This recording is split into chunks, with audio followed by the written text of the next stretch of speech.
Pernyataan penyanyi dangdut kontroversial Inul Daratista untuk tidak akan muncul lagi di layar kaca pada bulan lalu akhirnya ditarik kembali.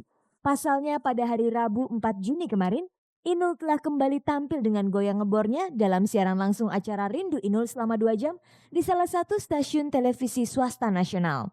Dari nama acaranya terlihat jelas bahwa penampilan Inul itu untuk menunjukkan bahwa ia masih tetap eksis sebagai penyanyi.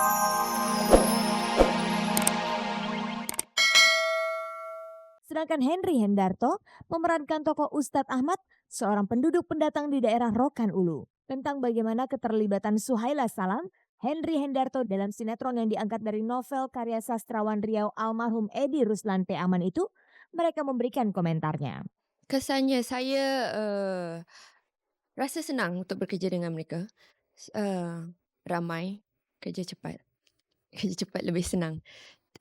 Dan tak dalam penggambaran, sebab saya orang Melayu Singapura, aksennya lain. Jadi kalau tersalah sikit, tak ada yang menekan saya. Jadi saya boleh ambil masa saya sendiri untuk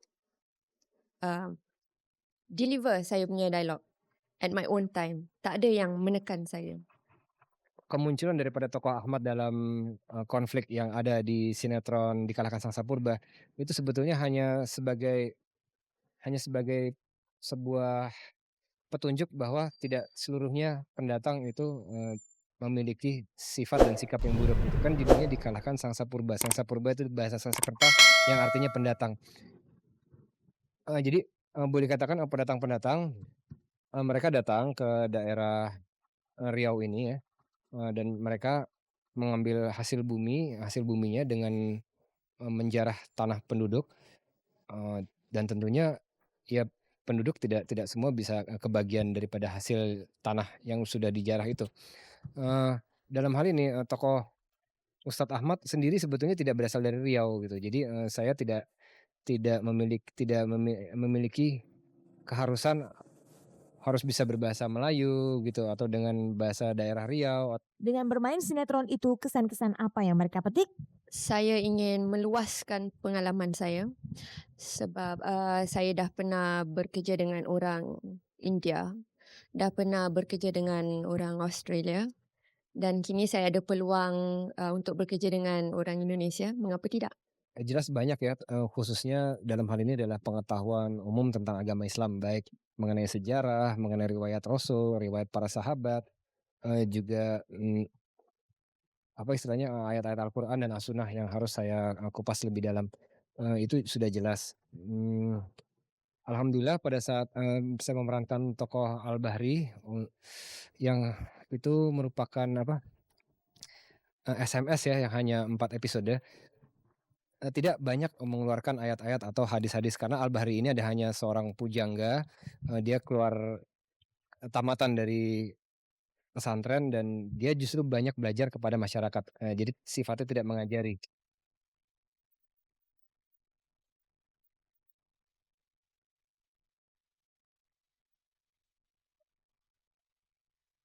Pemirsa, walaupun baru saja diguncang isu perselingkuhan, ternyata hal itu tidak mempengaruhi karir Krisdayanti. Terbukti dari sekian banyak artis Indonesia, Krisdayanti dan grup Rockslang terpilih untuk membawakan acara pagelaran musik World Peace Music Concert yang akan diadakan di Garuda Wisnu Kencana, Bali. Dan untuk pertama kalinya acara ini diadakan di Indonesia, khususnya di Bali. Acara yang digelar untuk memperingati tragedi bom Bali itu akan diselenggarakan pada tanggal 14 Juni mendatang dan akan dibuka oleh Presiden Republik Indonesia Megawati Soekarno Putri. Krisdayanti sendiri ditemui oleh sejumlah wartawan pada hari Kamis kemarin di Hotel Hilton Jakarta. Alhamdulillah saya dipilih, ya saya bersyukur dan mudah-mudahan misinya bisa kesampaian gitu loh, bahwa misi yang kita harapkan bukan hanya karena mau memperbaiki citra Bali, tapi memang benar-benar kita sebagai tuan rumah yang baik. Apakah Krisdayanti mempunyai persiapan khusus untuk pagelaran musik ini? Saya selalu siapin sebaik mungkin. Memang ini udah 1 bulan yang lalu ya saya dengar, tapi alhamdulillah saya bisa berangkat dengan Erwin Gutawa Band baru 1 minggu ini gitu. Jadi Mas Erwin dengan timnya akan persiapkan aransemen yang beda dari saya sebelumnya. Justru bukan lebih internasional tapi mungkin lebih dipilih lebih daerah.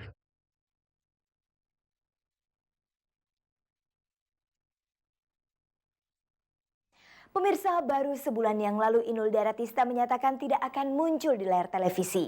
Tapi hari Rabu kemarin ia menarik kembali semua ucapannya itu. Dan untuk pertama kalinya ia tampil lagi di televisi dalam sebuah acara yang ditayangkan sebuah stasiun televisi swasta berjudul Rindu Inul. Apakah kembalinya Inul ke layar televisi ini berarti konfliknya dengan Rhoma Irama telah berakhir atau malah sebaliknya?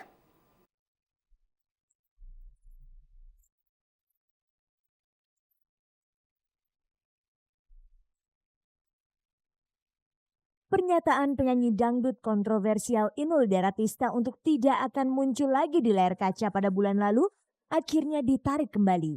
Pasalnya pada hari Rabu 4 Juni kemarin, Inul telah kembali tampil dengan goyang ngebornya dalam siaran langsung acara Rindu Inul selama 2 jam di salah satu stasiun televisi swasta nasional. Dari nama acaranya terlihat jelas bahwa penampilan Inul itu untuk menunjukkan bahwa ia masih tetap eksis sebagai penyanyi dangdut. Pada acara itu juga tampak sejumlah selebriti yang selama ini mendukung dan membela Inul ketika si Ratu Ngebor itu dikritik dan dikecam oleh Ketua Persatuan Artis Musisi Melayu Indonesia atau PAMMI Rhoma Irama. Mengenai penampilan pertamanya di televisi setelah vakum selama sebulan itu, Inul pun berujar. Ya pede aja, tapi karena memang Mas Robi kan memang nggak fittingnya dadaan gitu ya, jadi aku sendiri yang merasa nggak pas.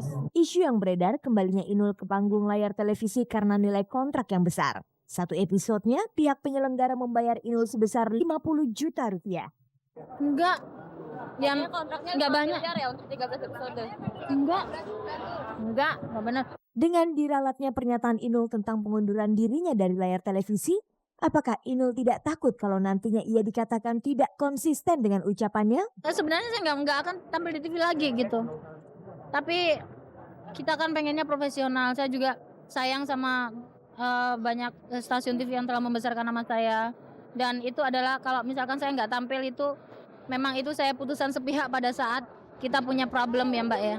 Lalu siapa saja yang membujuk Inul supaya tampil lagi untuk acara di televisi? Banyak dari, terutama buat adik-adik saya gitu ya. Ya namanya wong deso. Ayo tanding Inul kalau nyanyi meneng TV, ku wong teman-temanku kantor, ku kepengin nonton awakmu nonton neng TV gitu. Ya adik-adik saya itu yang ayo tanding Inul metu neng TV meneh, aku jaga dipoyok ya arek-arek. Ngerti? Aku maksudnya ayo keluar lagi aku biar nggak diocok-ocok teman-temanku kantor gitu. Bagaimana pula perasaan Inul ketika ia berada di atas panggung dan di depan kamera televisi? Senang sekali karena walaupun nggak dikoordinir, aduh Mas Gogon kayak wiper. Jaganya gitu. Bareng-bareng jadi aku lucu aja. Dalam pertunjukan Inul Rabu kemarin, sejumlah artis ikut menyemarakan acara itu. Di antaranya Dea Mirella, Memes, Dewi Gita dan penyanyi senior Titiek Puspa. Dan saat menyanyikan lagu bersama Titiek Puspa, Inul terlihat mengeluarkan air mata. Kalau sama Mbak Titiek Puspa itu, saya dulu ngetopnya itu jadi seorang penyanyi pertama kali ikut juara itu Kupu-Kupu Malam sama lagu Cinta. Lagu itu sering saya dapat duit sama piala.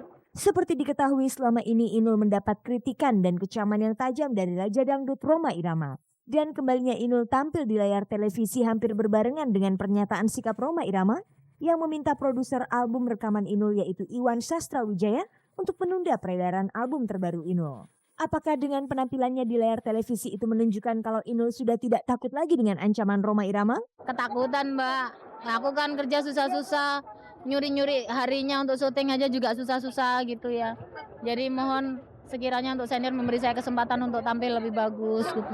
Bagaimana tanggapan Inul jika Rhoma Irama kembali melakukan kecaman terhadap penampilan dirinya? Pak Aziz bisa memilah-milah gitu ya, bahwa saya di sini memang tidak berusaha untuk mengeksploitasi tubuh saya, tapi saya di sini hanya bekerja cari duit selagi saya mampu dan belum tua. Karena saya tahu saya pengen menghadiahkan hasil jeripaya saya kepada anak cucu saya nanti. Di balik kembalinya Inul dalam acara di layar televisi, terdengar kabar kalau rumah keluarga Inul di Pasuruan, Jawa Timur mendapatkan teror berupa ancaman pengrusakan dan pembakaran rumahnya. Tentang adanya kabar itu, Cek dan Dicek secara khusus mendatangi rumah keluarga Inul di Pasuruan. Sayangnya orang tua Inul tidak mau menemui Cek dan Dicek. Hanya paman dan adik perempuan Inul saja yang mau menemui dan memberikan komentarnya kepada Cek dan Dicek. Yang jelas memang sempat saya dengar dan keluarga juga mendengar bahwa ada tetangga ada telepon dari luar yang tidak jelas siapa yang telepon ya. Bahwa memang katanya rumahnya Ainul mau dilempari, dan penelpon dari luar kayaknya, bukan dari